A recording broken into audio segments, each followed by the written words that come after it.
venir mudándome, cambiando mi ser. Hay una unción aquí cayéndome, venir mudándome, cambiando mi ser. Mi espíritu y mi alma se está llenando con el poder de tu Espíritu Santo. Mi vida nunca más será igual. Mi espíritu y mi alma se está llenando con el poder de tu Espíritu Santo. Mi vida nunca más será igual.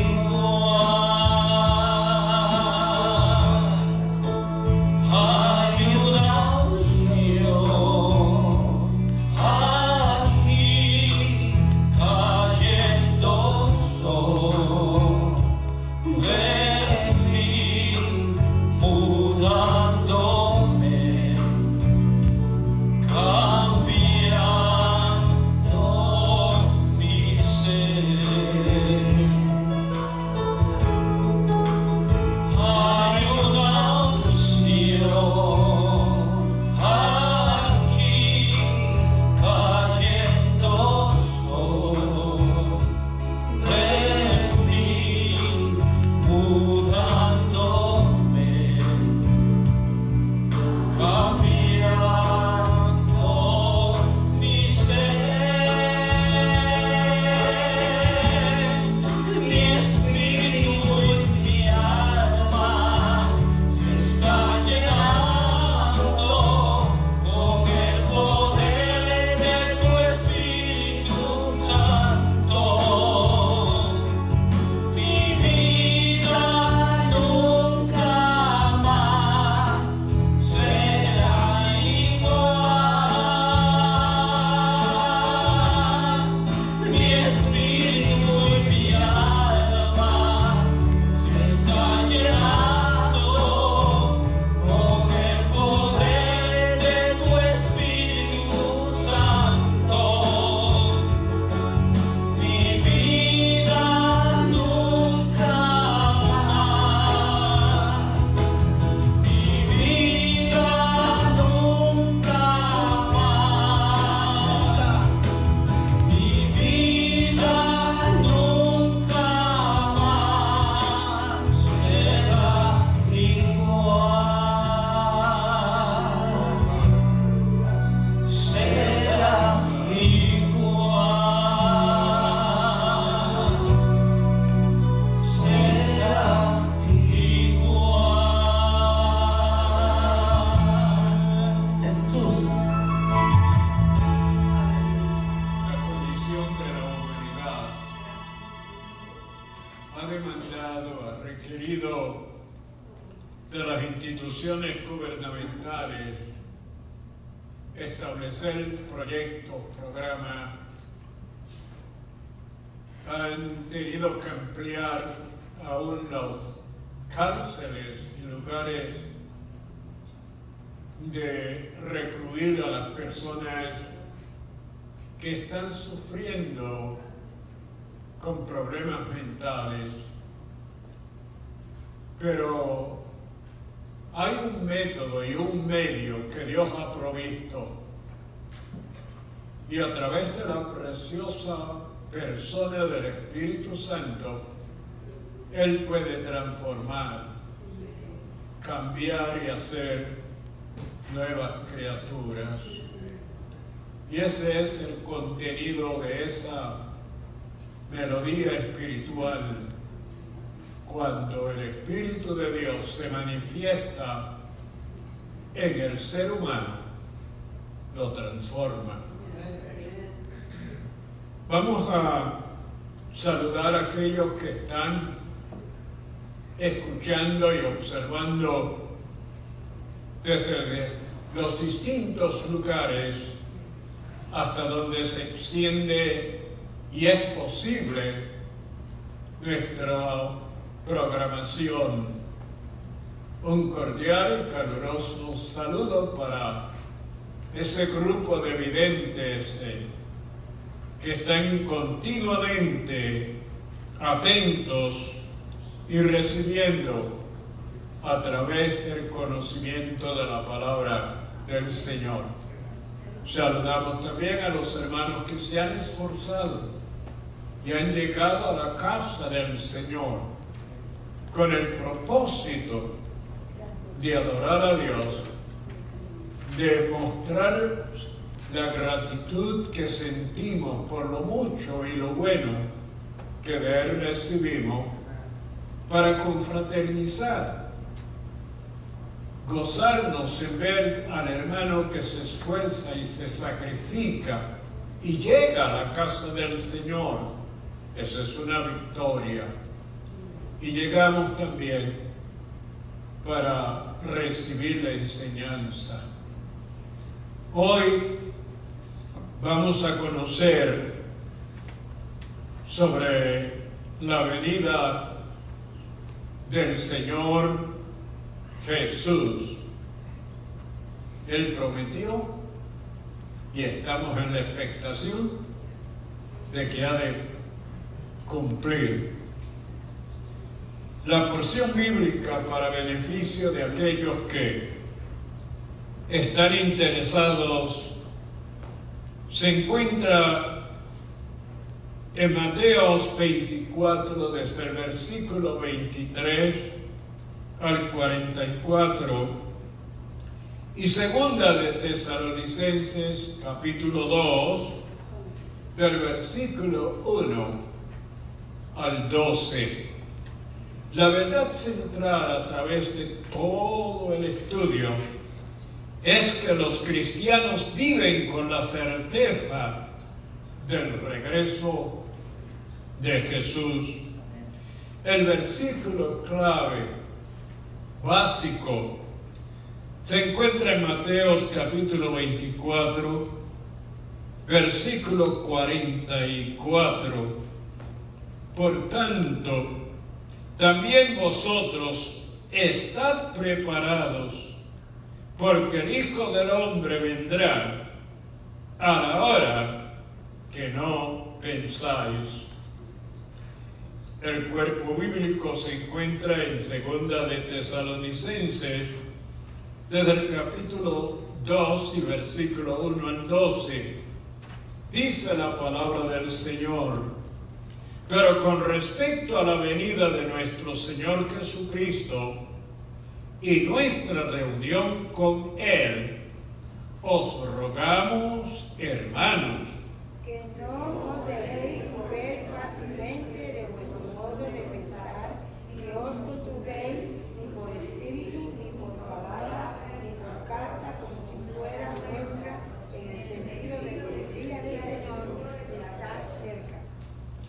nadie os engañe en ninguna manera, porque no vendrá sin que antes venga la apostasía y se manifieste el hombre de pecado, el hijo de perdición, El cual se opone y se levanta contra todo lo que se llama Dios o es objeto de culto, tanto que se sienta en el templo de Dios como Dios, haciéndose pasar por Dios.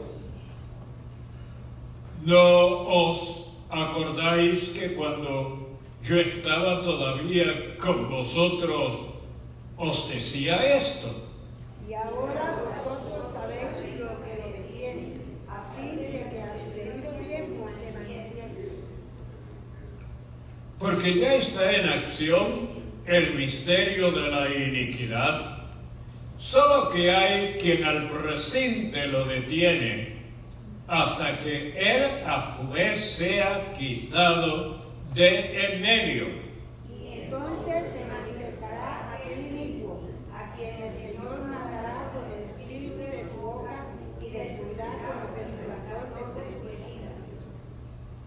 Inicuo, cuyo advenimiento es por obra de Satanás, con gran poder y señales y prodigios mentirosos, Y con todo engaño de iniquidad para los que se pierden, por cuanto no recibieron el amor de la verdad para ser salvos.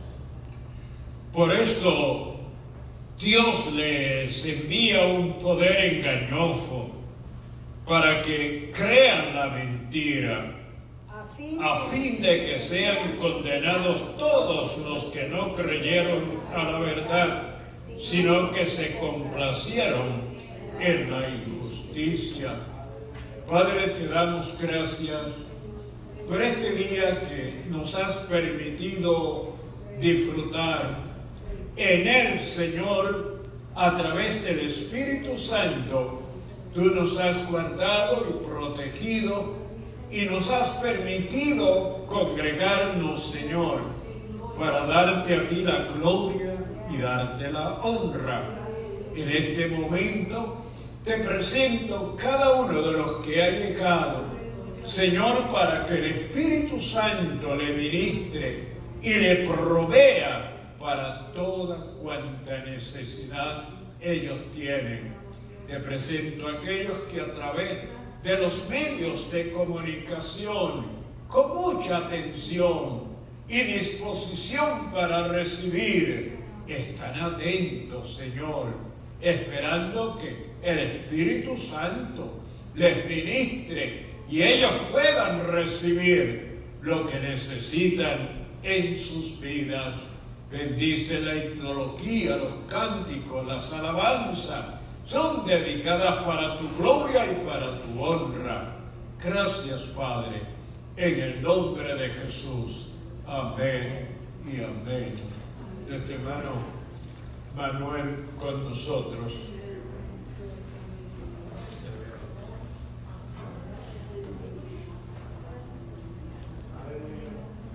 Dios les bendiga a todos. ¿Quién vive? Cristo. Vive, Él murió, pero resucitó. Al tercer día resucitó de entre los muertos y yo digo que está más vivo que nosotros. Pero vamos a cantar, es Jesús el mejor amigo.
Pizarro, ¿usted cree que un cristiano debe ser listo y coger de bobo al otro hermano? Jamás, ¿verdad? Nosotros debemos de amar a nuestros hermanos en todo momento, en las malas y en las buenas. De la misma forma que Jesús nos ama a nosotros. Santo mi Dios. Cristo, unos brazos humildes se abrieron. Amén. Glory to God. Jesus.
sangre. Y mire, esa sangre, todo momento está cayendo, gota a gota, y nos limpia de todo lo malo. Bendecido Dios para siempre. Vamos a estar en pie y vamos a buscar en la Biblia, en el libro de Eclesiastés. Voy a estar leyendo del versículo 1 al 8 y luego voy a leer en el mismo capítulo el versículo 17. Santo Dios, cuando lo tengan me lo dejan saber como un amigo. Eclesiastés capítulo 3 versículo 1 al 8. Bendecido Dios paciente. La palabra dice: en el nombre del Padre, del Hijo y del Espíritu Santo. Todo tiene su tiempo y todo lo que se quiere debajo del cielo tiene su hora. Tiempo de nacer y tiempo de morir. Tiempo de plantar y tiempo de arrancar los plantados. Tiempo de matar y tiempo de curar. Tiempo de destruir y tiempo de edificar. Tiempo de llorar y tiempo de reír. Tiempo de endechar y tiempo de bailar. Tiempo de esparcir piedras y tiempo de juntar piedras. Tiempo de abrazar y tiempo de abstenerse de abrazar. Tiempo de buscar y tiempo de perder.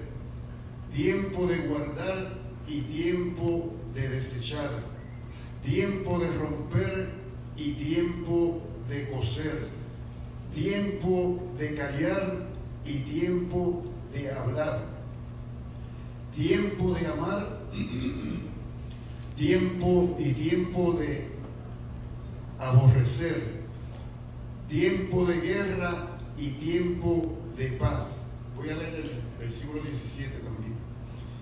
Y dije yo en mi corazón: al justo y al impío juzgará Dios, porque allí hay un tiempo para todo lo que se quiere y para todo lo que se hace. Vamos a cantar el próximo coro. Cristo rompe las cadenas. Praise the living God, you are worthy, Jesus. Gracias, Señor poderoso, te alabamos.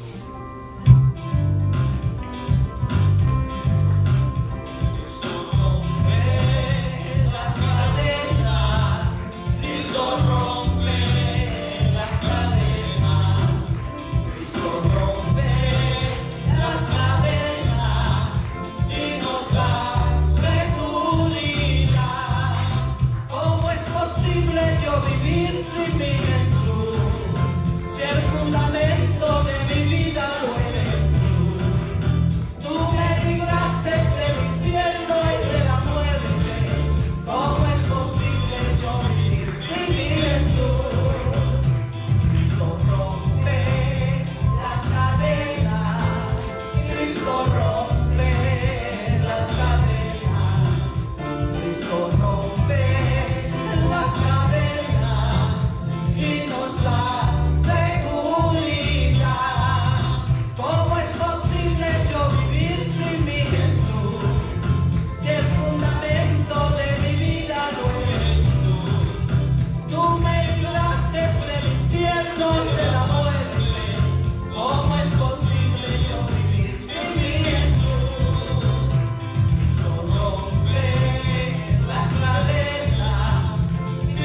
continúe bendiciendo a Manuel. Vamos de inmediato al estudio de la palabra, porque es un estudio, como todos los demás, son muy interesantes, pero también hay momentos cuando el prestar atención es una bendición. José, ven y preséntanos lo que Dios ha puesto en tu corazón. Ven. Con toda libertad, José. Gracias, pastor. Que Dios los bendiga. Le doy gracias a Dios, ¿verdad? Porque veo una de mis primas que llevo, esta es la segunda vez que la veo, yo creo que en más de 40 años. Le damos gracias a Dios y que ella haya llegado, y espero que a través de lo que estamos haciendo y lo que vamos a hacer, que sea bendecida en esta noche, al igual que todos nosotros.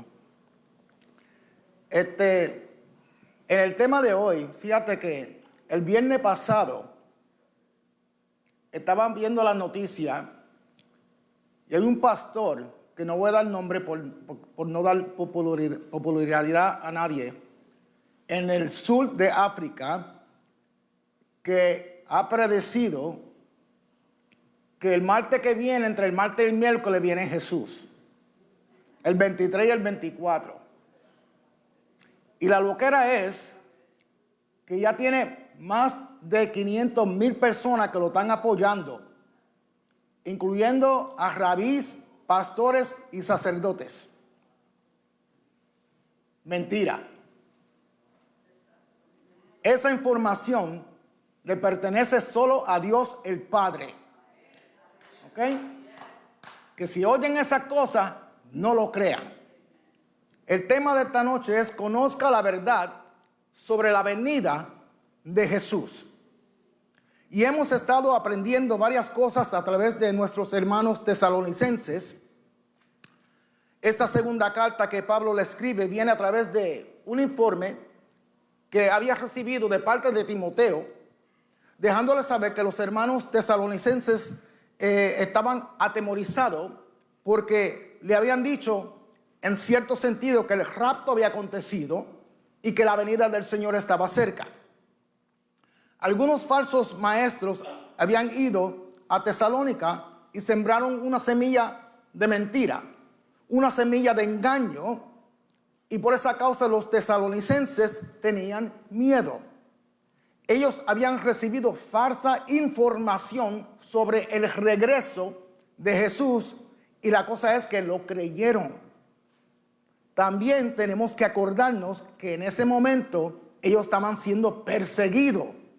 Y el venir a alguien y a decirle que Jesús venía pronto y que ellos se habían quedado atrás, lo más seguro que pensaron que por eso estaban siendo perseguidos y que estaban en medio de la gran tribulación.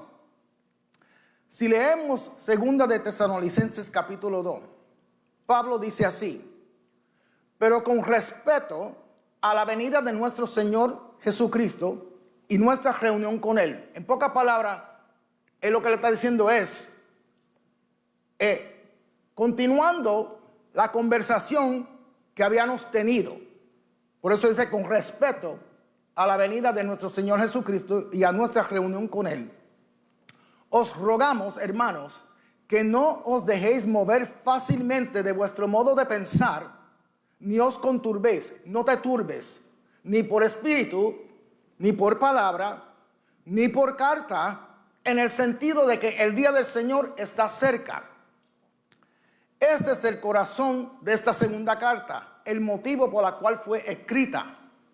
Vemos aquí el interés de esta carta y de aquí podemos deducir por qué fue escrita.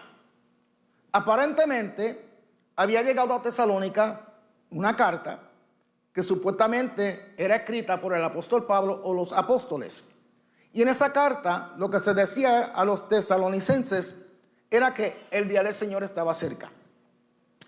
El día del Señor es la expresión que aparece en el Nuevo Testamento y que no se refiere literalmente a un día de 24 horas, sino que es un periodo que habla de los juicios finales que el Señor ejecutará frente a una humanidad perdida en el pecado y en rebelión contra Dios.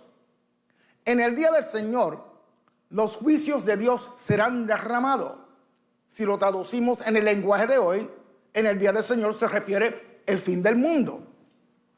Así que llegó una carta que aparentemente era una carta enviada por los apóstoles o por el apóstol Pablo. Y por eso Pablo les dice, no se dejen mover fácilmente de vuestra forma de pensar, ni se alarmen, ni por espíritu, ni por palabra, ni por carta que diga que ya llegó el día del Señor. Pero la iglesia de Tesalónica lo creyó como si fuera algo real, como si fuera ya algo hecho. Pero quiero que noten que Pablo menciona aquí, aparte de la carta, espíritu y palabra. Quiere decir que habían llegado, aparte de la carta que fue enviada a Tesalónica, hombres con mensajes verbales. Entonces, no solamente habían recibido una carta falsa, pero que recibieron mensajes verbales por algunas personas que habían llegado a Tesalónica diciendo que los apóstoles decían que el fin había llegado. Porque nunca falta personas que dicen que mi tío se lo dijo a mi tía se lo dijo a mi primo me lo dijo a mí, yo se lo tengo que creer porque él nunca me ha mentido. Esas clases de personas, ¿verdad? Nunca faltan, están a donde quiera y habían llegado a Tesalónica. Comenzaron a decir que era cierto, que los apóstoles habían dicho que el fin había llegado, que el día del Señor estaba cerca. Pero este versículo 2 también menciona espíritu. ¿Qué quiere decir? Que no te dejes mover de tu forma de pensar ni por espíritu. Espíritu es la expresión que se usaba en el siglo I para mencionar elementos que se daban sobrenaturales en la iglesia. Piensen bien conmigo, y yo creo que van a estar de acuerdo, que hay un don que es dado por el Espíritu Santo que se llama discernimiento de espíritus. ¿Verdad que sí? Amén. Ok. El don de discernimiento consiste en que la persona a quien el Espíritu Santo le da ese don, que posee ese don, recibe de parte de Dios una revelación que le muestra si ese evento sobrenatural que está aconteciendo en el momento, si es de Dios o no es de Dios. Pero la clave es discernir una acción sobrenatural. El discernimiento de espíritu no es para determinar si lo que enseña un predicador o un maestro, si es palabra de Dios, si es sana doctrina o no.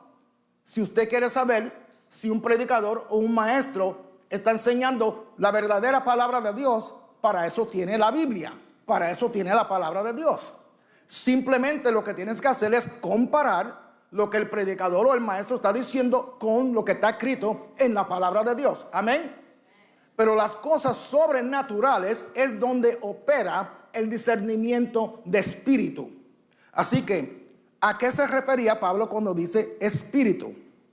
Él no estaba hablando de un fantasma, tampoco estaba hablando del Espíritu Santo, sino que Pablo estaba hablando de elementos sobrenaturales. Y para ayudarle a usted un poquito, uno de esos elementos sobrenaturales son las profecías. Entonces, cuando Pablo dice que no se dejen mover fácilmente de su forma de pensar ni por espíritu, él lo que le está diciendo es que no se dejen convencer fácilmente si viene alguien intentando a profetizar que el día del Señor estaba cerca o que había acontecido. O sea, no te dejes convencer tan fácil cada vez que alguien viene diciéndote, mira, Dios me dijo esto, Dios me dijo aquello. Y por eso Pablo le dice, no se alarmen por ciertas profecías, porque si lo que alguien está profetizando, si es de Dios o no es de Dios, para eso el Espíritu Santo ha dotado y le ha dado esos dones a hermanos y hermanas dentro de la iglesia, con discernimiento de espíritu. Entonces, miremos bien el panorama de la iglesia de Tesalónica. Primero llega una carta, supuestamente de los apóstoles o del apóstol Pablo. Después aparecen personas diciendo que el día del Señor estaba al virar la esquina. Luego vienen personas que comenzaron a profetizar que el fin había llegado. Así que podemos ver que este conjunto de elementos había provocado ciertas preocupaciones en los hermanos tesalonicenses, y si no fuera mucho, a la misma vez ellos estaban siendo perseguidos, y por eso tenían la idea de que el fin sí había llegado y que Cristo estaba cerca. Entonces, el propósito de esta carta era de recordarles a los tesalonicenses las enseñanzas que se les había dado acerca de cómo el plan es el plan futuro que Dios tiene para la humanidad. En el capítulo 4 de Primera de Tesalonicenses, versos 16 y 17, Pablo les había hablado de cómo el Señor viene por los suyos.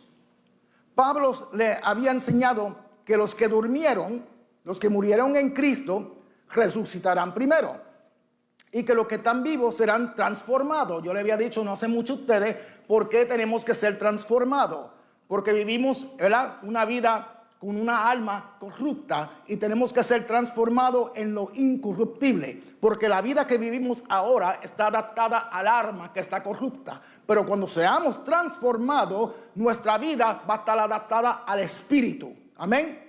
Por eso tenemos que ser transformados. Entonces los que murieron en Cristo y los que estén vivos serán transformados. Los que murieron fueron resucitados. Los que están vivos van a ser transformados. Vamos a ser arrebatados en las nubes. Nos encontraremos juntos para encontrarnos con el Señor en el aire y estar con Él para siempre. Eso dice Primera de Tesalonicenses capítulo 4 versos 16 y 17. Amén. Ya esto Pablo se lo había explicado a ellos, a los tesalonicenses. Se les había olvidado las enseñanzas de Pablo, y ahora Pablo lo que está haciendo es corrigiéndolos. Por eso comienza este capítulo 2 que estamos estudiando con respeto a la venida del Señor y a nuestra reunión con Él, refiriéndose a lo que les había enseñado. Así que podemos ver que Pablo está poniendo en orden las cosas para que entre los hermanos tesalonicenses no exista ese temor que ellos estaban experimentando. Por eso es que todo aquel que ha aceptado al Señor Jesús como su Salvador personal, todo aquel que se les ha sido perdonados sus pecados por creer en Jesús, por creer en el sacrificio que Jesús hizo en la cruz del Calvario, todo aquel que ha puesto su confianza en el Hijo amado de Dios, Jesucristo, no debe de tener ninguna incertidumbre en su corazón, ni temor por el día del Señor, porque esa es nuestra esperanza viva que estamos esperando como creyentes. Amén. Fíjese que en Mateo 24, Jesús había hablado con los discípulos y había tenido una conversación con ellos en referencia con los últimos días. Jesús les dijo: mirad que nadie los engañe, porque vendrán muchos en mi nombre, dice Jesús. No le crean, no crean los informes, no crean esos reportes, no le crean a esos falsos mesías, falsos maestros, falsos profetas. Jesús les dice: van a hacer milagros porque lo van a hacer, pero no lo crea porque son milagros engañosos. Luego le dice que habrá, esto es importante, una gran tribulación, cual no la ha habido desde el principio del mundo hasta ahora, ni la habrá, dice Jesús. Quiere decir que todos estos masacres que están pasando, que han pasado, todas estas plagas, todas las hambrunas, todas las sequías, todo el genocidio, todas estas muertes que hemos visto en estas guerras y que estamos viendo, ni aún toda la pérdida que ocurrió durante el tiempo de Noé, durante el diluvio, se podrá comparar con esta gran tribulación. Porque Jesús dijo, ¿se acuerdan lo que Él dijo?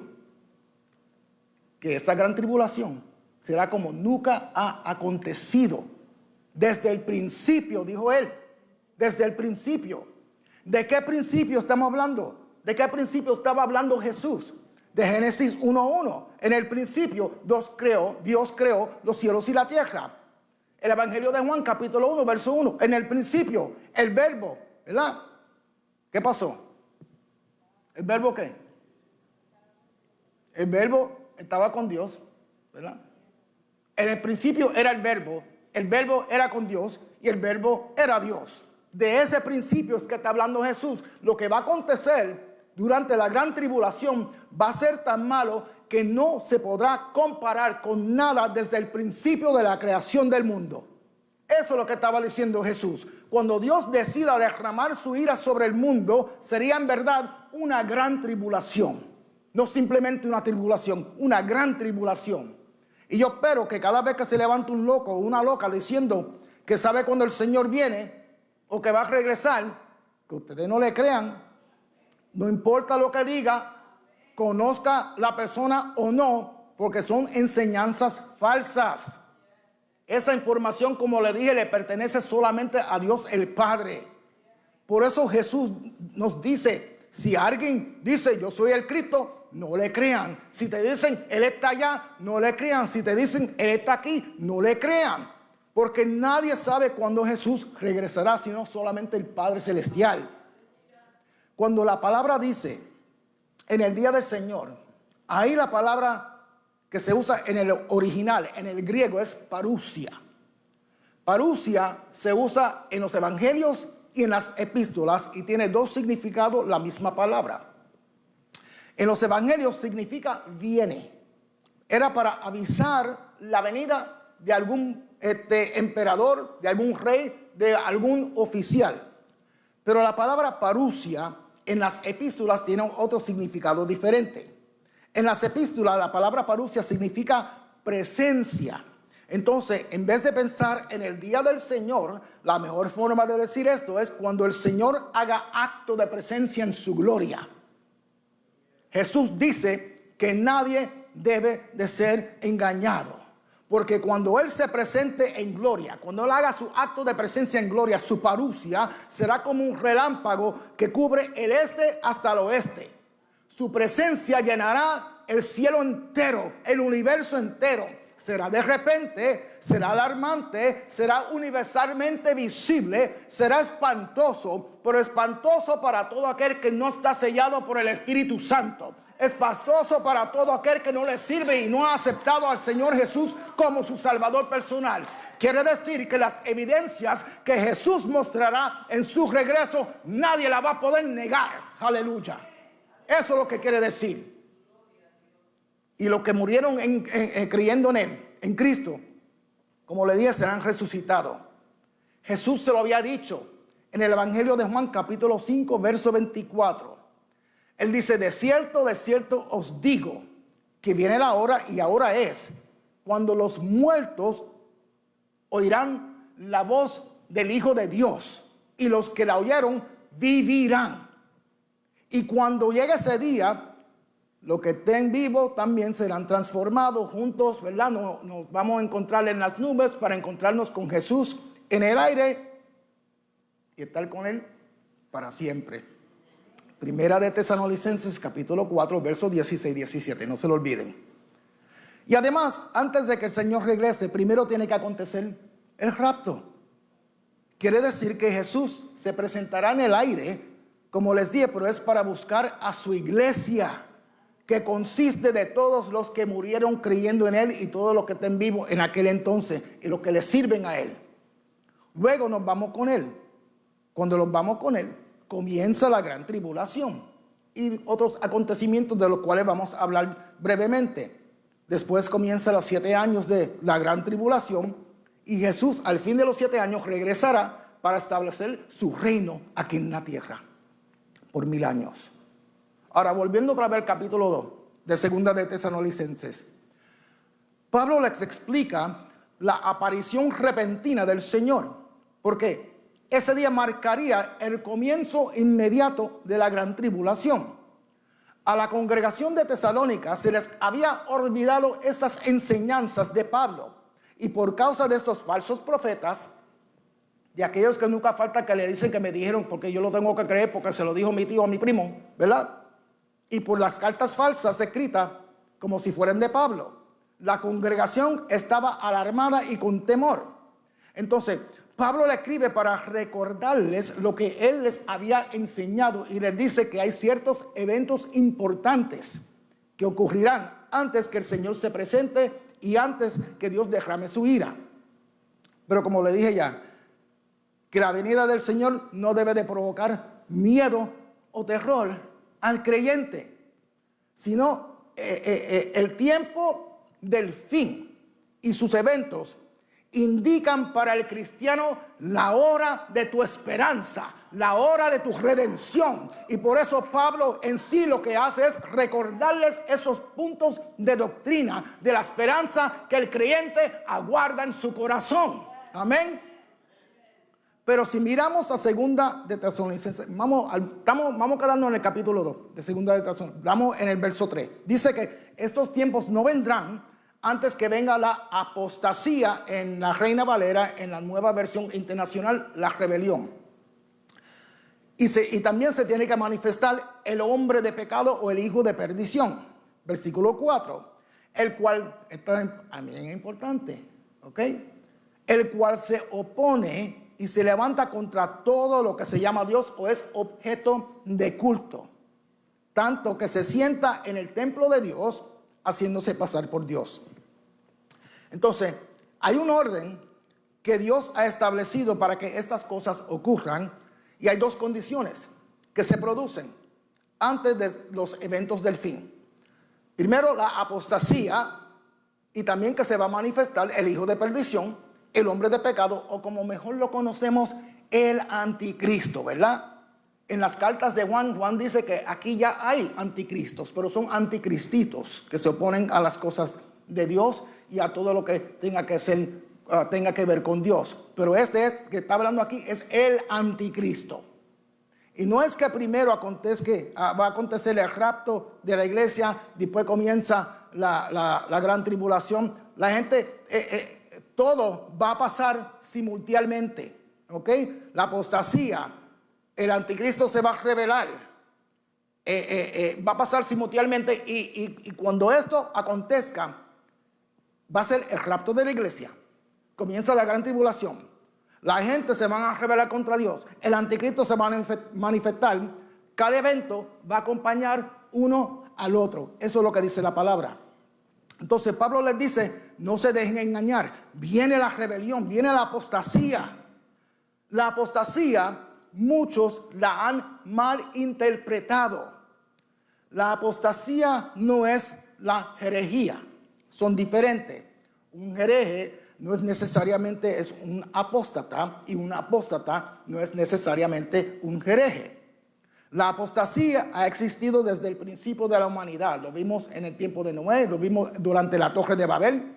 Entonces, no es que la apostasía se producirá, es que la apostasía que ya existe va a mostrar una expresión especial, algo muy notorio. Es una apostasía específica, una manifestación bien notable que se producirá en los postreros días, en los últimos días. Entonces, esta manifestación notable va a señalar cuándo es que el Señor Jesús regresa. Algo bien importante de saber en cuanto a la apostasía es que la apostasía, escucha, responde a poderes engañosos y mentiras. La apostasía responde a poderes engañosos y mentiras. Ahora te voy a dar brevemente la definición de apostasía. La apostasía es un rechazamiento de la fe, un rechazo del cristianismo, rechazar a Dios mismo. Así que es diferente a que un creyente peque, porque ahí es donde está la confusión. Hay creyentes que cometen faltas, que pecan. Y aparecen aquellos que no entienden bien la palabra y dicen apostataron.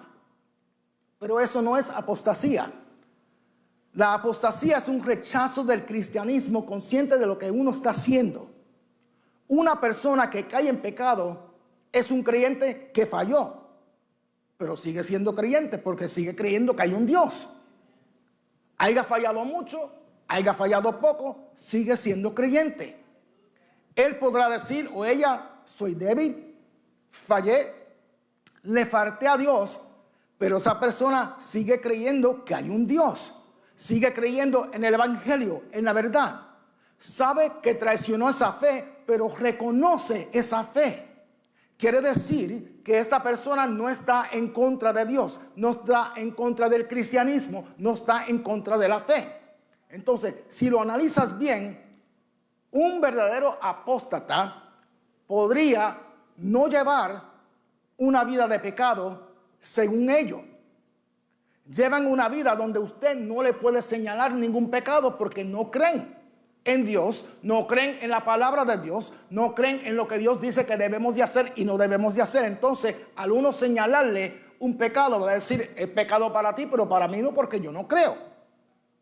Por eso es un apóstata, rechazando a Dios y todo lo que tiene que ver con Dios. Entonces, Pablo dice que va a haber una manifestación específica de multitudes de gente, de millones de personas que mostrarán y manifestarán esta clase de actitud y vida de apostasía. Entonces, la apostasía es darle la espalda a Cristo, rechazar el camino que conduce a la vida, rechazar la salvación que Cristo nos dio a través del sacrificio que él hizo en la cruz del Calvario. Multitudes de gente. Pablo dice que va a ser tan notable que los creyentes entonces es que se van a dar de cuenta que esta es una de las señales de la venida del Señor Jesús. ¿Por qué la apostasía no tiene que ver con el creyente que cae en pecado? Porque para el creyente hay un remedio. ¿Cuál es el remedio? Jesús es el remedio. Porque la carta de Juan dice que si alguno ha pecado, abogado tiene que te represente ante el Padre Celestial y se llama Jesucristo el justo, que nos limpia de todo pecado, que nos limpia de toda maldad. Y como no somos perfectos, como creyente, usted y yo tenemos un defensor. Y no es un defensor cualquiera, es un defensor divino, lleno de poder. Eso se encuentra en la carta primera de Juan, capítulo 2, versos 1 y 2. Ahora, la apostasía, eso sí no tiene remedio, porque es una rebelión contra Dios, un rechazo total de todo lo que es Dios y de todo lo que sea parte de Dios. Por eso es que todo aquel que no tiene a Cristo no tiene esperanza por rechazarlo. Rápidamente, herejía, ¿qué es? Bueno, la palabra heresis en griego, de ahí que sacan hereje. Un hereje es una persona que escoge lo que quiere creer de la palabra de Dios, pero no aplica la palabra completa, porque a través de lo poquito que quiere creer, inventa su propia falsa doctrina. Eso es un hereje. Pero no es un apóstata, porque está cogiendo de la palabra de Dios. Así que lo que Pablo está hablando aquí es algo que se llama apostasía, y no simplemente apostasía, que ya existe y existía, pero es una manifestación notable por el mundo entero. Millones de personas dándole la espalda a Dios, aborreciendo el cristianismo, aborreciendo la cruz, aborreciendo a Dios, rebelándose contra Dios públicamente. Hoy hay apóstatas, pero tan aislados. Tú casi no encuentras a alguien que le dice yo no creo en Dios. Es casual, porque están en el closet. Pero Pablo dice que cuando llegue este momento, ya no va a estar ya más aislado, sino públicamente por millones de personas va a acontecer. Y Dios dice, por cuanto no creyeron a la verdad, Dios mismo les enviará un poder engañoso. En Romanos dice que como no quisieron creer la palabra de Dios, que Dios los dejó a una mente reprobada. También se tiene que manifestar, dice, el hombre de maldad, de perdición, el anticristo, antes que regrese Jesús. Quiere decir que esta persona se revelará por sí misma. Una persona que aparecerá en los postreros días. Por eso no se debe de creer cuando alguien diga que el anticristo es tal persona, que es mengano, que es perencejo, que es aquel, que es aquella. Porque él mismo se va a revelar. Y no se va a revelar como un monstruo. Apocalipsis describe al anticristo como la bestia, con 7 cuernos y 10 cabezas. No es que así él se va a aparecer. Él se va a parecer amoroso, humilde. Lo que Apocalipsis está describiendo es su carácter y su moral. ¿Ok? Pero Él mismo se va a revelar. Por eso no se debe de creer cuando alguien diga que es tal persona o tal persona. La palabra claramente dice que Él mismo te va a dar a saber quién Él es. Entonces, la expresión máxima de esa apostasía de la cual Pablo está hablando es la aparición del anticristo. Se trata de un individuo. Muchos años atrás decían que era una computadora, ¿verdad que sí? Después que era un grupo de naciones. Dice la palabra el hijo de perdición. Así que es una persona y Israel va a creer que él es el Mesías. Porque Israel no cree en Cristo como si fuera el Mesías. Ellos todavía lo están esperando. Pero por eso Jesús le dijo a los fariseos, a los saduceos, que le dijo, yo que he venido en nombre de mi Padre, a mí no me creen, a mí no me reciben. Pero si otro viene en su propio nombre, a él sí lo reciben, a él sí lo creen. Jesús estaba hablando del anticristo, el evangelio de Juan 5:43, para que lo vean después.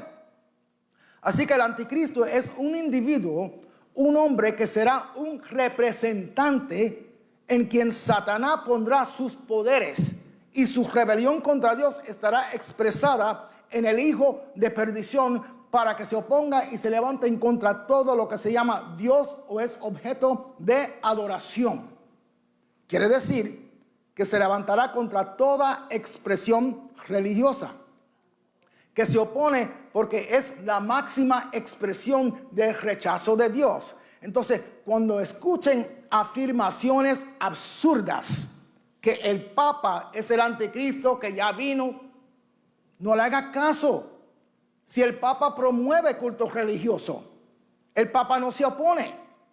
Por eso hay que entender la naturaleza del anticristo. Él todavía no ha venido. Antes decían que era Nerón, que era Hitler. ¿Cuántas personas no han dicho que era? Se ponen a jugar con numeritos a ver el nombre de quién sale el 666. Lo que era de la persona. Mira, si ustedes quieren, traten a ver con su nombre. Y si le sale el 666, no se preocupe que no es usted. Es una persona con un rechazo tal que va a querer ser el dueño del templo de Dios y sentarse en el templo de Dios como si fuera Dios, haciéndose pasar por Dios. Entonces, el anticristo lo que quiere tratar de hacer es sustituir a Dios. Y conscientemente va a estar en contra de todo lo que señale a nuestro Dios celestial, al Dios verdadero que usted y yo le servimos.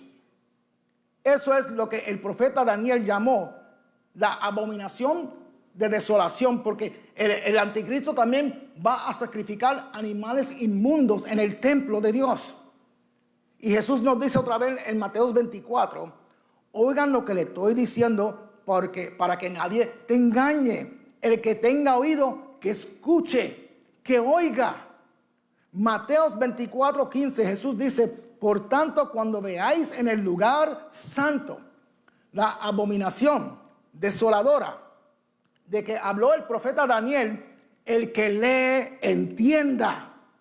Entonces, esta carta segunda de Tesalonicenses nos está diciendo que el fin no ha venido, que Jesús no regresa hasta que ocurra la apostasía y el hombre de perdición, el anticristo, primero se revele.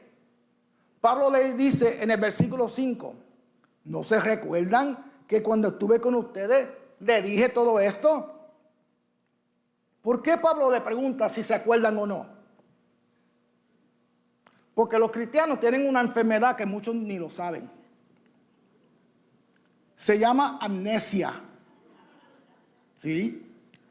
Casi siempre no se recuerdan de lo que se les enseña, de las enseñanzas de la Biblia, de la doctrina sana. Las recomendaciones son cosas que el creyente tiende a olvidar. Cosas que se le ha enseñado muchas veces. Se puede ver en las iglesias.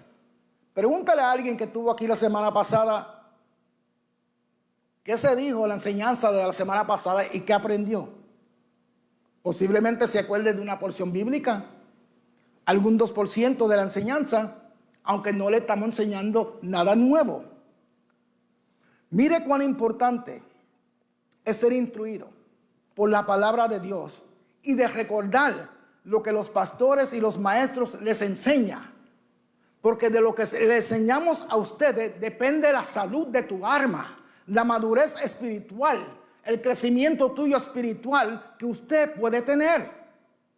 Por eso es que el pastor toda la semana dice, tomen nota, ¿verdad que sí?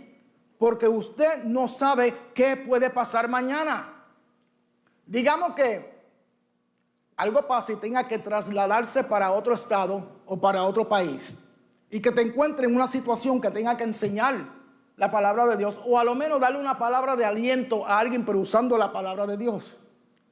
Ahí es cuando se van a dar de cuenta lo importante que es de recordar lo que estamos aprendiendo aquí los martes por la noche.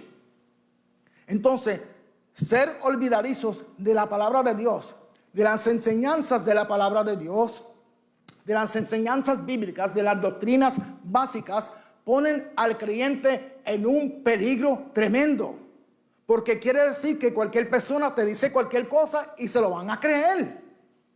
Así que cuando vengan a estos estudios y a los cultos evangélicos los domingos, vengan como esponjas para que retengan todo lo que le estamos dando. Así que Pablo está diciendo que hay un orden de eventos que ya él les había enseñado que ocurrirán primero.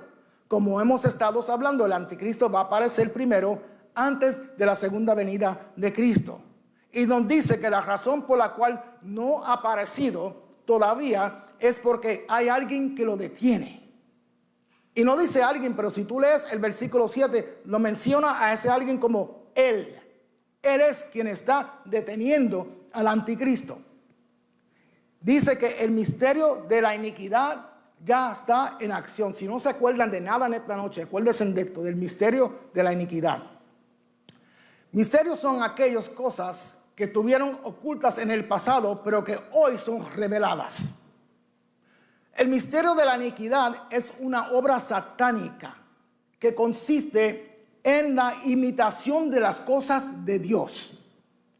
Porque para engañar, Satanás lo dice, no dice que Dios no existe o que la palabra es mentira. Satanás lo que hace es que imita las cosas de Dios. Por ejemplo, la joven, si se acuerdan, que seguía a Pablo y a Silas, gritando, estos hombres les anuncia el camino de la vida. Eso no era de parte de Dios. Eran los demonios en ellas que decían eso. Los demonios en ningún momento trataron de contradecir lo que Pablo y Silas estaban enseñando, sino que decían que Pablo y Silas venían de parte de Dios y que les anunciaba el camino de vida.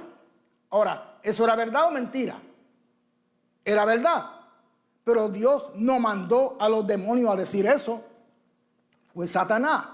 Entonces, el misterio de la iniquidad es imitar las cosas de Dios a través de una acción satánica, para que las gentes le atribuyan las obras del diablo a Dios y ponga sus confianzas en las personas que Satanás usa y les crean y a la misma vez caigan en la trampa de Satanás y para que puedan seguir a esas personas que Satanás está usando. Ese es el misterio de la iniquidad que hoy es revelada hacia ustedes. Entonces, ¿qué va a hacer el anticristo?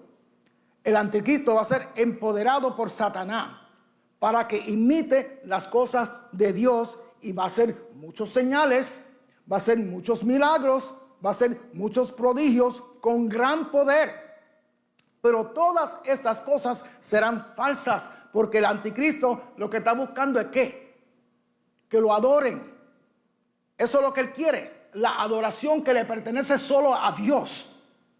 Se va a sentar en el lugar santísimo, haciendo cosas como si fuera Dios, hablando como si fuera Dios, y muchos serán engañados. Y van a ser días peligrosos para todo aquel que esté vivo cuando esta abominación de desolación acontezca, porque muchos se dejan llevar por los milagros, se dejan llevar por las experiencias y no se dejan llevar por la palabra de Dios.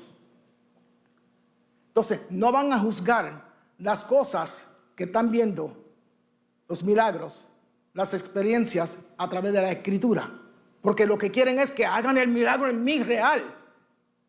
El diablo usa lugares como centros espirituales donde ocurren milagros, pero son diabólicos. Pero el ministerio de la iniquidad va a usar lugares como iglesias falsas que se parezcan a iglesias cristianas, donde van a profetizar, van a hacer milagros, van a hablar en lenguas, pero no son lenguas celestiales.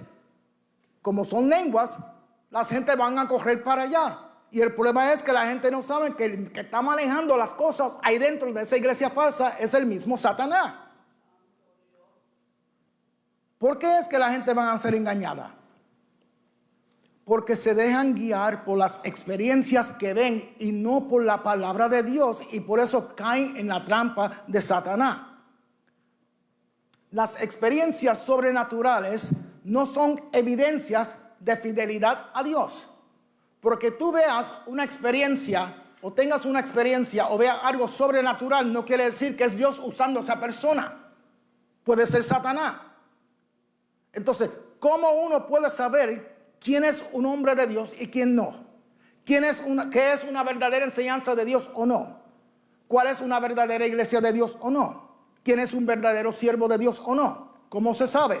A través de la verdad, a través de la palabra de Dios. Es la única forma.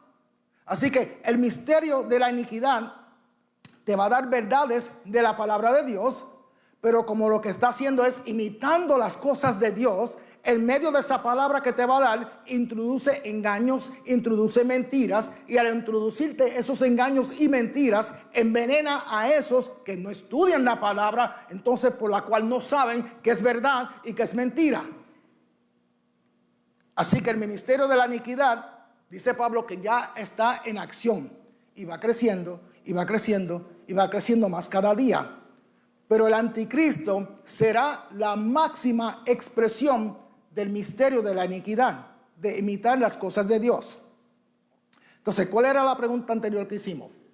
¿Qué está deteniendo la aparición del anticristo, verdad? Lo que lo detiene es el ministerio del Espíritu Santo aquí en la tierra, desde el día de Pentecostés. Que el Espíritu Santo vino para abrirnos los ojos, para morar en y con nosotros. Pero cuando el ministerio del Espíritu Santo se ha quitado, es que va a aparecer el anticristo.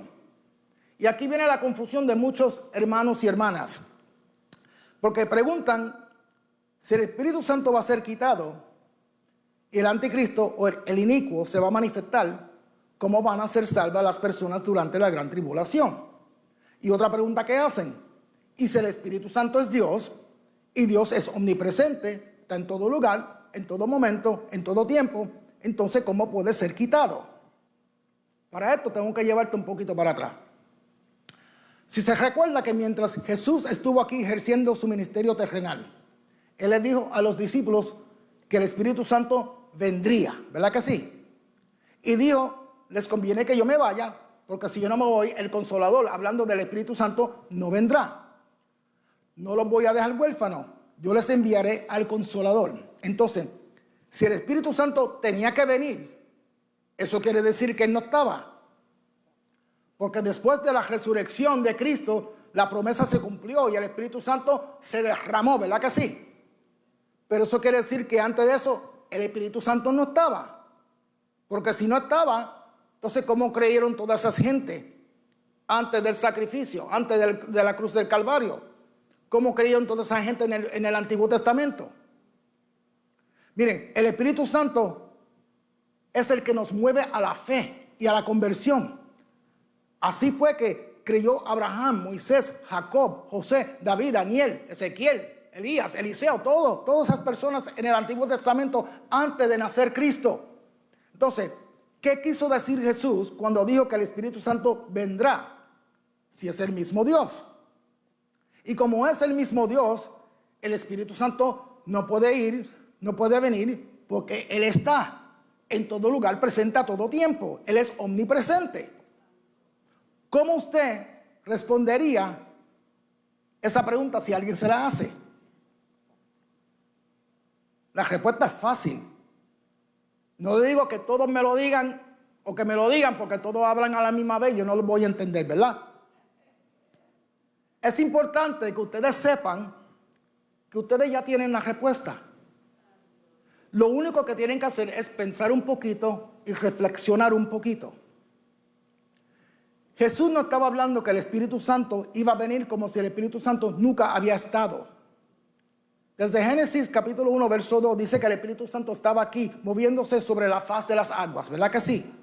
Así que ya el Espíritu Santo estaba aquí. Igual que cuando vino sobre Sansón, sobre Saúl, sobre David, sobre Elías, sobre todas aquellas muchas personas más en el Antiguo Testamento. Quiere decir que el Espíritu Santo ya estaba aquí. A lo que Jesús se refería en cuanto a la venida del Espíritu Santo, this is good, era una acción nueva, era una operación nueva que el Espíritu Santo no había hecho antes. Esa operación nueva, esa acción nueva era que en vez de visitar a la persona, Él iba a morar dentro de todo aquel que cree. Se iba a cumplir o se cumplió la profecía de Joel, que en los últimos días Dios derramará de su espíritu sobre toda carne, sobre todo aquel que cree en el Hijo amado de Dios, Jesucristo. Porque en el Antiguo Testamento el Espíritu Santo, como le dije, venía, visitaba a alguien al quien Él escogía para usar para una misión que quería cumplir, y después el Espíritu Santo se apartaba. Pero la diferencia con nosotros es que el Espíritu Santo no nos visita. Él viene y hace su morada en ti. O sea que cuando tú aceptaste a Jesús como tu Salvador personal, el Espíritu Santo se mudó dentro de ti con ti maleta. El Espíritu Santo mora en ti desde que creíste el Evangelio, la verdad, la palabra de Dios. Desde que abrieron sus corazones y dijeron: Señor, te recibo como mi Salvador personal. El Espíritu Santo vino para permanecer en ti. Y desde entonces, no importa cuántos años pasen, el Espíritu Santo mora en ti porque tú le perteneces a Él. Aleluya. Pablo le hizo la pregunta retórica a los corintios y le dice: ¿o no saben que su cuerpo es el templo del Espíritu Santo y que le perteneces a Él? Otra acción que el Espíritu Santo vino a ejercer después del día de Pentecostés es el bautismo en el Espíritu. Sí, todos tenemos el Espíritu Santo, mora en nosotros, pero no todos hemos recibido el bautismo del Espíritu, que es el hablar en lengua. Te voy a decir por qué. Deme un solo nombre. ¿Por qué esto vino después del día de Pentecostés? Deme un solo nombre, no dos ni tres, uno del Viejo Testamento de alguien que habló en lengua. Nadie. Fue el día de Pentecostés que el Espíritu Santo comienza a morar en los creyentes y a llenarlos de su espíritu. También vino para impartir fe a sus escogidos para que al escuchar el Evangelio creyeran y fuéramos salvos. Vino para darnos dones, regalos a los creyentes, a nosotros. Vino para enseñarnos, para ayudarnos a ejercer las funciones del fruto del Espíritu y muchas cosas más. Esa es la diferencia entre aquellos del Antiguo Testamento y nosotros ahora en el tiempo de la gracia. Ellos en el Antiguo Testamento deseaban estos privilegios, porque son privilegios que tenemos. Ellos deseaban estos privilegios, pero Dios dijo: esto no es para tu tiempo. Daniel deseaba estos privilegios y le dijo: cierra el libro, que esto no es para ti. El privilegio de tener al Espíritu Santo en nosotros y con nosotros, los privilegios que el Espíritu Santo ejerce en nosotros, es para nosotros hoy. Es para ti, mi hermano, es para ti, mi hermana, es para ti, para ti, para ti, para todos nosotros. Aleluya. Mira, ese es el gran privilegio que tiene la iglesia, que ni aún Israel tuvo la gloriosa morada del Espíritu Santo, pero nosotros sí. Amén. Nosotros sí, mira qué privilegio tenemos. Entonces, no es que el Espíritu Santo no estaba en la tierra.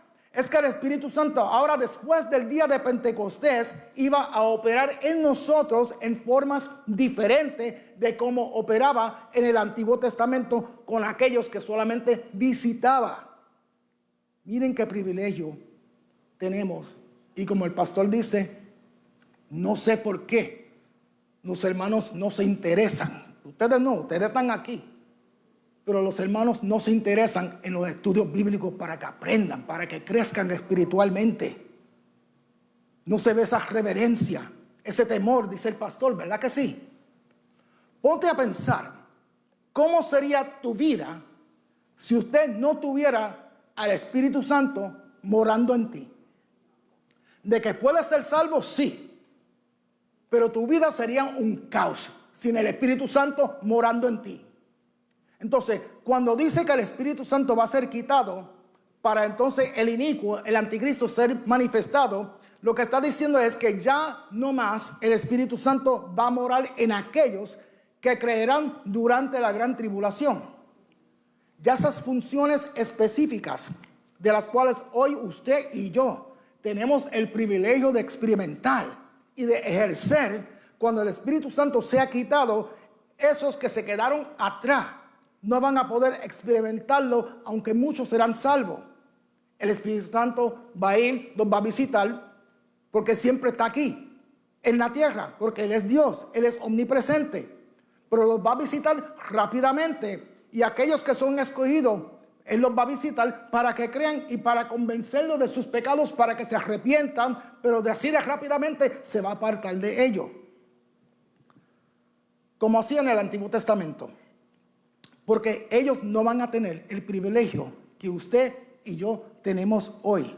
Él no va a morar, el Espíritu Santo ya no va a morar en ellos como mora en nosotros. Esa es la gran bendición y el privilegio que el Espíritu Santo nos ha dado a nosotros como iglesia. Nosotros ya no vamos a estar aquí. Nosotros somos parte de la iglesia del Señor. Y mientras otros estarán experimentando la gran tribulación, nosotros vamos a estar, ¿sabe qué?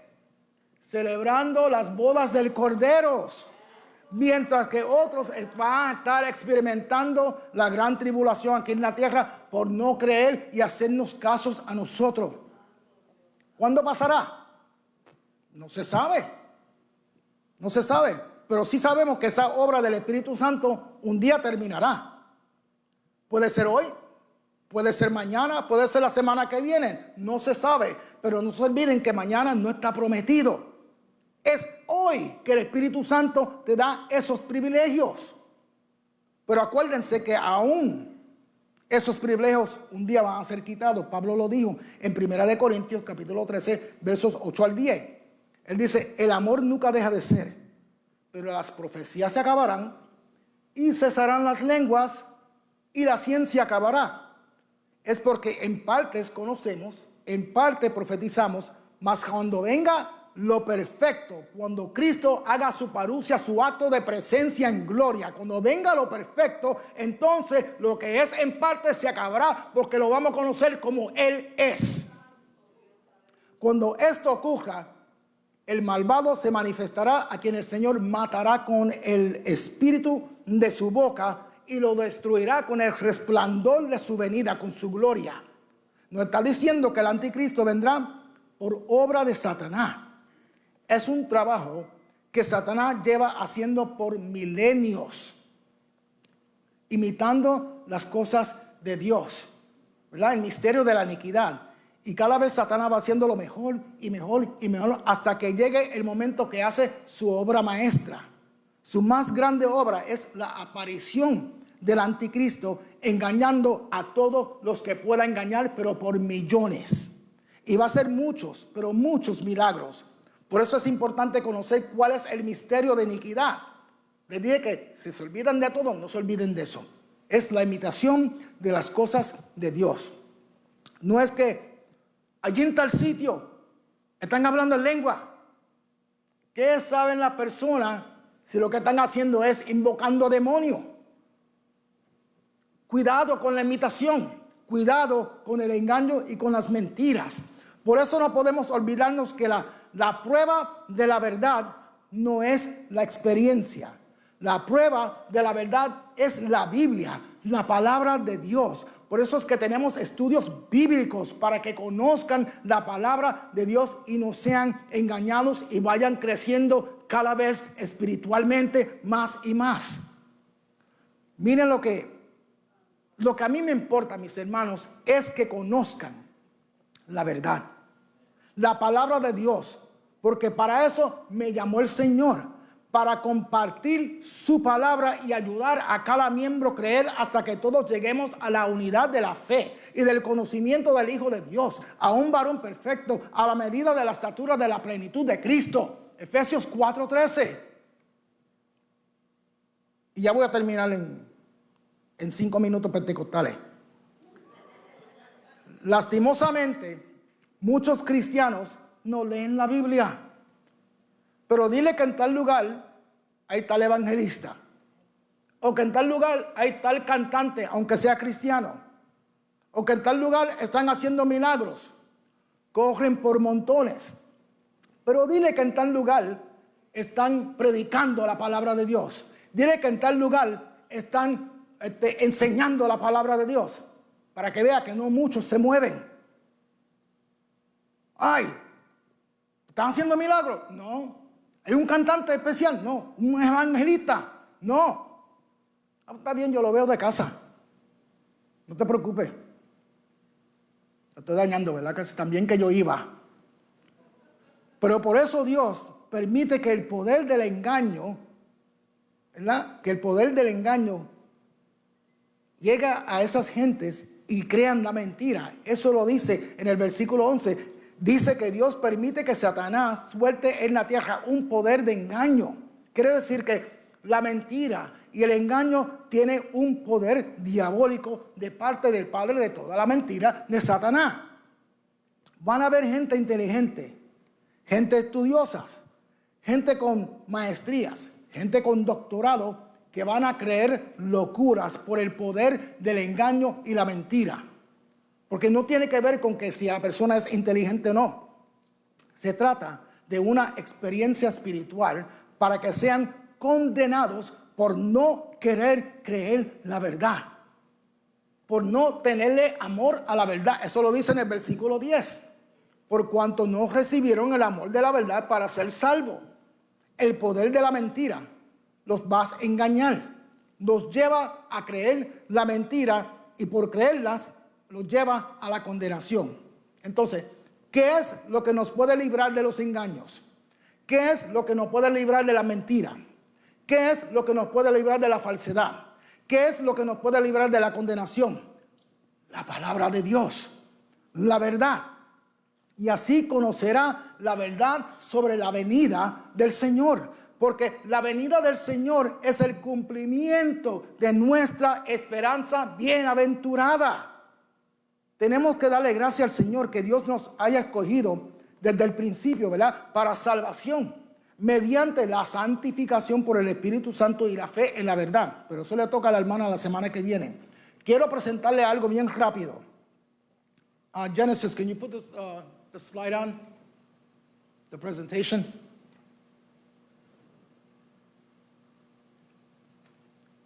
Can you go to the first slide? La verdad del regreso de Jesús. Los muertos en Cristo van a resucitar primero, ¿verdad? Primera de Tesalonicenses capítulo 4, verso 16. Ahí tienen. Quiero que se lleven algo visual. Next slide. Después los que están vivos, si somos nosotros o somos otros, ¿verdad? Seremos, ¿verdad? Transformados. Next slide. Juntamente nos encontraremos en las nubes para encontrarnos con el Señor. ¿Ok? En el aire y estar con Él para siempre. Primera de Tesalonicenses capítulo 4, versos 16 y 17. That's a beautiful picture, ¿verdad que sí? Next slide. A la misma vez va a comenzar la apostasía. Millones y millones de personas rechazando a Dios y a todo lo que tiene que ver con Dios. Y a la misma vez se va a manifestar el anticristo. Next slide. Cuando eso acontezca, comienza los 7 años de la gran tribulación, pero nosotros vamos a estar celebrando la boda del Cordero. Apocalipsis capítulo 19, 9. ¿Ok? Next slide. Ahí es que el anticristo va a ir a Jerusalén, se va a querer sentar en el lugar santísimo, va a hacer abominaciones, la abominación de desolación, ¿verdad? Sacrificar animales inmundos, se va a sentar en el lugar santísimo a querer pasarse a ser por Dios. Y cuando eso pase, next slide, es que el Señor va a regresar, ¿ok? Y el Señor lo matará con el espíritu de su boca, quiere decir con la palabra, con la verdad, y lo va a destruir con el resplandor de su gloria, y ese va a ser el fin del anticristo. Amén. Que Dios los bendiga. Hasta aquí mi parte, nuestro pastor con ustedes.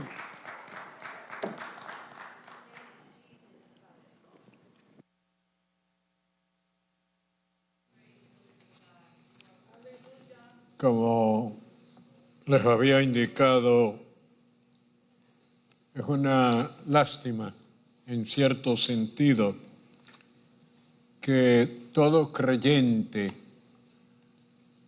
y quien debiese de estar en la casa del Señor no pueda recibir o no reciba esta enseñanza tan vital, tan necesaria en el día presente, cuando confrontamos lo que bíblicamente ya está predicho. Y agradecemos a José por usar uno de los métodos de la pedagogía, que el ver hace más posible el entender. Cuando usted ve algo que le pueden ilustrar, puede entonces percibir y entender mucho mejor. Y esperamos que podamos, con estos cursos bíblicos, crecer en el Señor. Sobre todo, compartir con los demás. Compartir con los creyentes en la iglesia. Pero hay familias, hay amigos, hay compañeros de trabajo, está el vecino, que están desapercibidos, se quejan por las cosas que pasan, por los acontecimientos que hay, pero no buscan a Dios.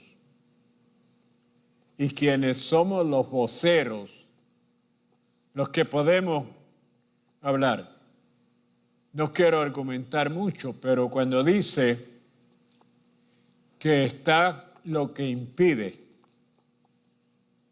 ¿sabe lo que impide que el anticristo y Satanás no hayan podido tomar el total control?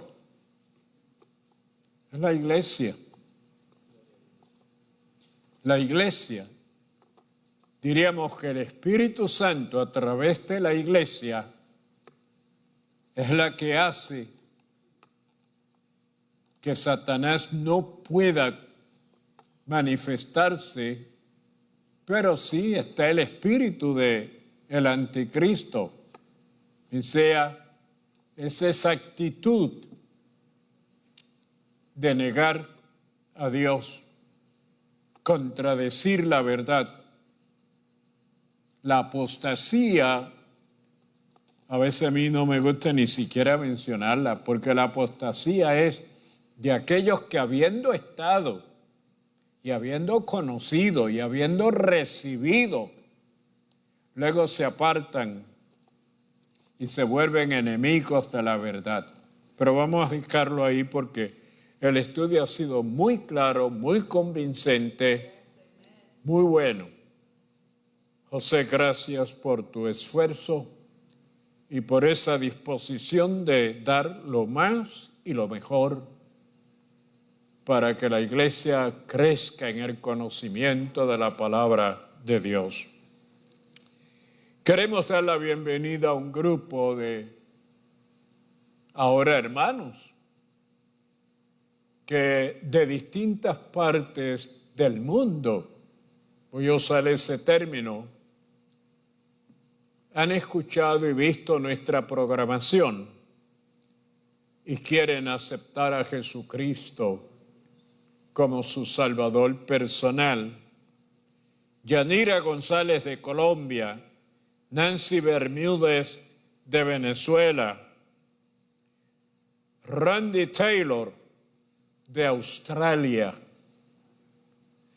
Silvia García de Costa Rica, Julia Hernández de Uruguay, Matías Trejo de Ecuador, Alejandro Encarnación de México, Chirino Fuentes de Puerto Rico, María Olvera de México, César Patiño de Brasil, Yascaya Simón de Nigeria y Matiz Baloch de Palestina, Babi Nabiwa de África. Note usted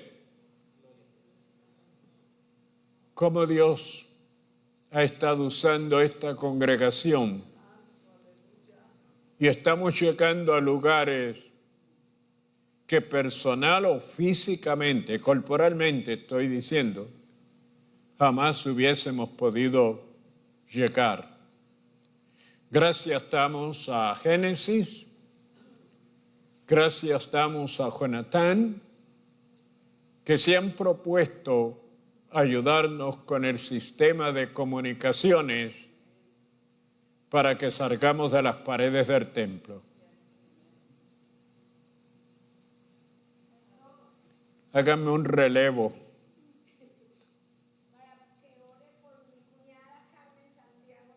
José, ¿escuchaste lo que ella dice? ¿O me le va a dar el micrófono? Sí.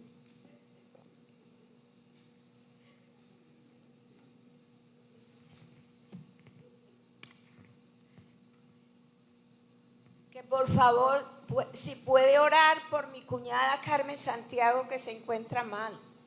Mañana, si es posible, van a quitar los tubos. Amén. Ok, vamos a orar. Hay una señora, Flora Morales, de Nicaragua. Tiene cáncer, posiblemente en la bóveda del cerebro. Entre el cerebro y lo que llamamos el cráneo hay un espacio. Dios se la sabe hacer. Esa bóveda está llena de líquido para que cuando la persona se golpee o se dé, el golpe no llegue directamente a las partes del cerebro. Pero en ese espacio a veces se meten bacterias y esta dama está padeciendo de un cáncer en esa parte y debe de estar sintiendo una presión que causa un dolor que no hay nada que lo pueda aliviar. Pero qué bueno que ahora va a ser sana. Amén. Gócense, alégrense ya. Vamos a decir a ella que está escuchando y observando en Nicaragua, pon tu mano sobre tu cabeza. Y en el momento en que haga la oración, vas a sentir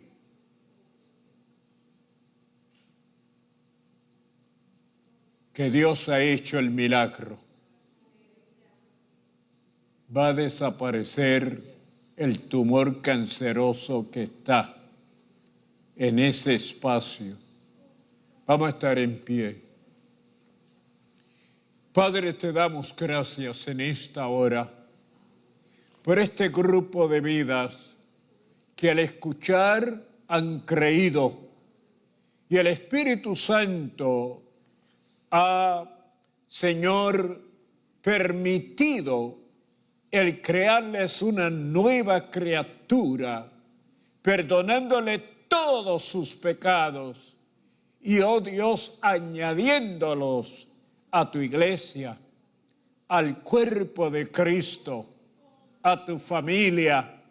Hoy, en este instante, Señor, no importando la distancia ni el lugar, lo importante es que ellos han creído y en este momento se hace en ellos una realidad, la manifestación de tu Espíritu para darle testimonio de que tú los has recibido y en ellos has impartido, has creado una nueva criatura.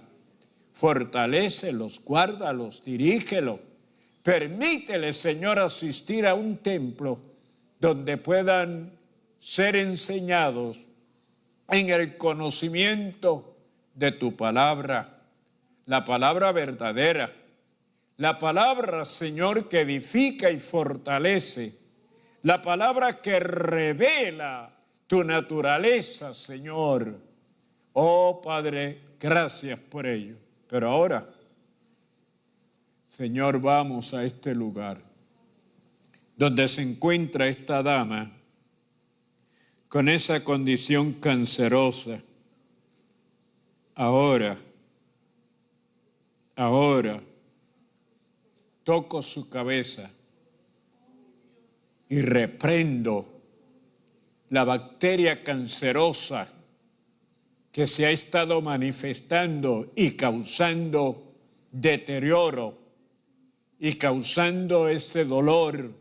Pero ahora, Señor, ese tumor queda totalmente destruido, desaparece, ni cicatriz alguna quedará y ella te va a glorificar ya. En este momento te glorifica, te honra, te alaba, porque siente desde la cabeza hasta la planta de sus pies que el poder del Espíritu Santo se está manifestando en ella para restaurarle y para darle la fortaleza. Señor, gracias y bendice a tu pueblo mientras van a sus hogares. En tu nombre, Padre, de tu Hijo y del Espíritu Santo. Amén. Y el pueblo de Dios dice, amén.